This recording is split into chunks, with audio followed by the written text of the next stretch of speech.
Hello, my beautiful members. Welcome to your full moon in Aquarius forecast. So the full moon is happening on July 23rd at 10:36 p.m. Eastern time. So I love to go by the moon when it comes to astrology. I'm a Cancer rising, and I think for women, it's so important to understand the moon cycles and understand the month in a lunar way. So I'm starting these full moon and new moon horoscopes to really give you a jumping off point for that 2-week period, understand what energies are going to be really intense for you, and understanding more about what's happening for your sign. And as usual, I always say watch your sun, moon, and rising sign so you can get more of a view of the month ahead. And there is a lot going on with this full moon in Aquarius. Aquarius is all about the collective.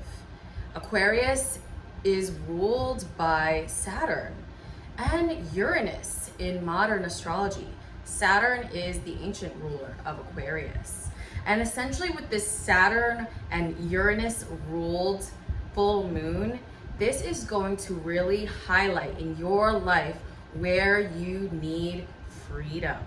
This full moon is all about a big call for freedom and breaking out of restriction, breaking out of confines that you have allowed others to set on you and you have set on others or your own self.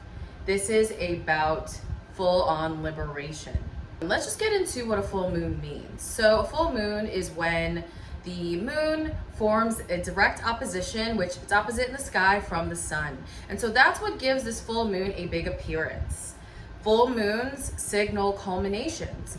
Full moons are major activations and illumination. So around this time last year in August, we had the similar full moon, new moon energy that was initiating certain things, bringing certain things to light, sparking certain things. And so now this year, you can start to see more of a breakthrough in some of those similar areas. So definitely think back to this time, July, August last year, things that you started, things that intentions that you set.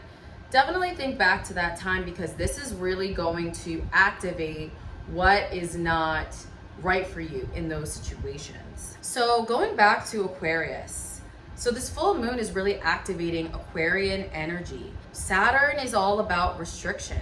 Saturn is also in Aquarius. This is what is making this such a rebellious full moon because Saturn in Aquarius is all about innovating and pushing the boundary, innovating and pushing the restrictions. So it's a little bit different than Saturn when Saturn's in its other ruler, Capricorn, which we experienced last year and the year before that. Saturn in Aquarius is all about innovation, change for the future, and the moon in Aquarius is really activating that. Saturn retrograde has been happening as well. Definitely check out the retrograde special to learn more about what that means.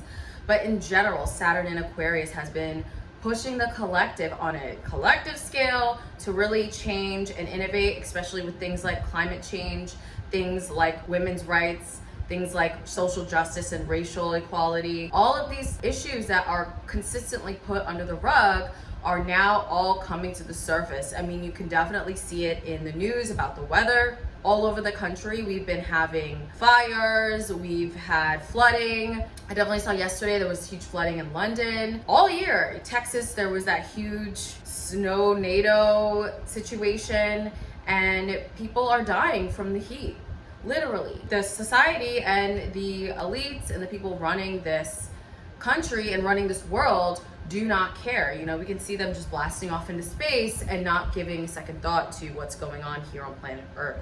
So Saturn in Aquarius is going to continue to have all these things happen and be on Earth. And so this moon is really activating. We're going to see a lot more issues regarding this over the next couple of weeks. A full moon, the energy lasts for 2 weeks. Same with the new moon until you get to that new phase. And basically, this is really going to bring to a head a lot of these issues that have been rumbling beneath the surface. Another issue in terms of the collective, you see what's going on in Haiti, you see what's going on in Cuba, you see what's going on, there's protests in Europe, in America, people are speaking their truth about certain things.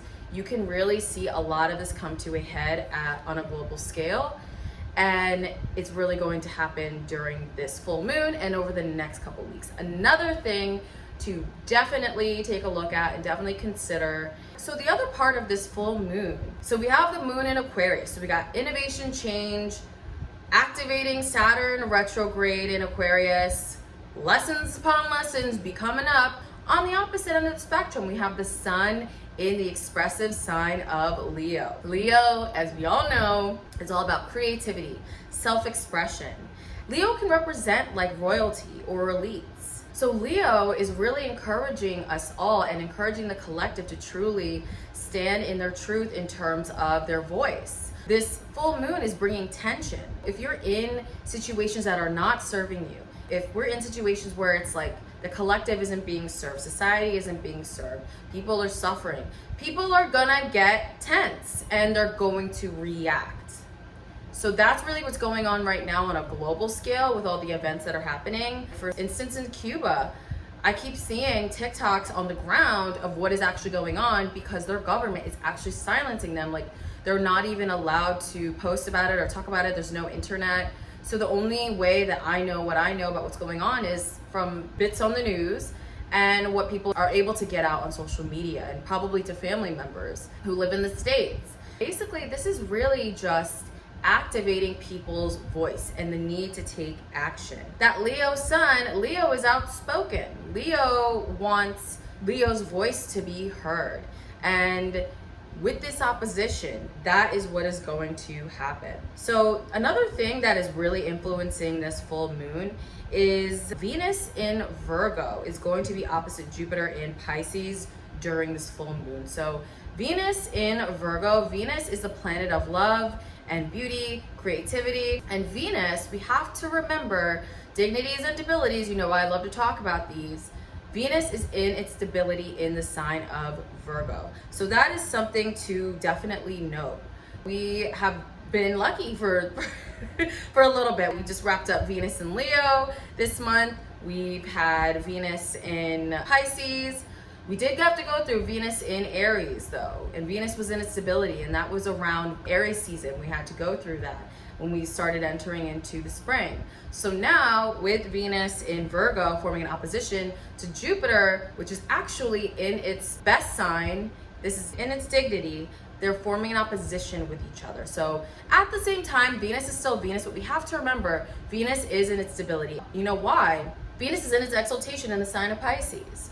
So Venus, which is what I said about love and beauty, like Venus can really express all those things in a free-flowing sign like Pisces. But let's take it on the other end of the axis, Venus in Virgo.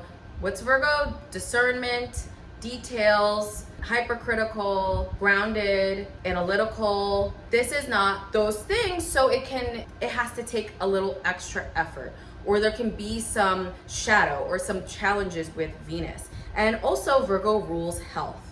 Obviously, you know, I don't need to be an astrologer to say this with the Delta variants with coronavirus. You know, I already told you guys, like, we're gonna have a pop coming back in fall. Get prepared for that. It's going to affect the economy in some ways.